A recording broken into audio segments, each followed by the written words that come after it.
Today we have a 2015 Jeep Grand Cherokee Summit with a 5.7. The customer had it into a shop and they're telling me they had to replace the PCV valve in it.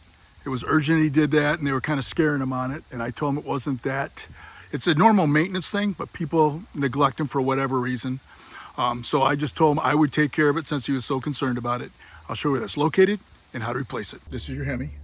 It's used in a lot of different applications for your Dodge truck, your Ram truck, the Challengers, the Daytonas. It's a good Jeeps, of course. It's used in a lot of vehicles, and it's an excellent motor. It's been around for a long time.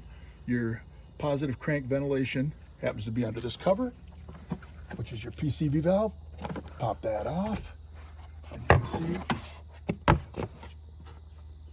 snapped in with those on top of the motor. Just put that off to the side. And the PCV valve is actually something that's supposed to be a normal maintenance thing. Nobody ever does it, it seems like, but it's supposed to be done every 30,000 miles.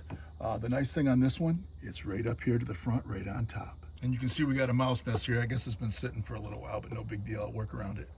The PC valve is right here. You turn it to remove it counterclockwise. And a lot of times these things get sticky and you have to use a pair of pliers. And that one's not too bad. And it just pulls right out just like that. If you look at it, it really isn't that dirty.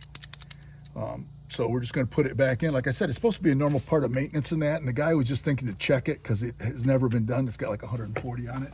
So to put this back in, you say you got your tabs here, you put it in. Once it's in, you turn it clockwise like that. You can see this tab right here, goes down and it locks and stops right there. So if you want to do part of maintenance or you're told you need a PCV valve, that's where it's located. Super easy on this model. Last thing you gotta do is put the cover back on. When you put these back on, it's always a good idea to put a little grease on this, just so it slides on there and snaps in place. You line up your oil hole right there, clip it in place, and that's all it takes to check or replace a PCV valve in a 2015 Jeep with a 5.7 Hemi.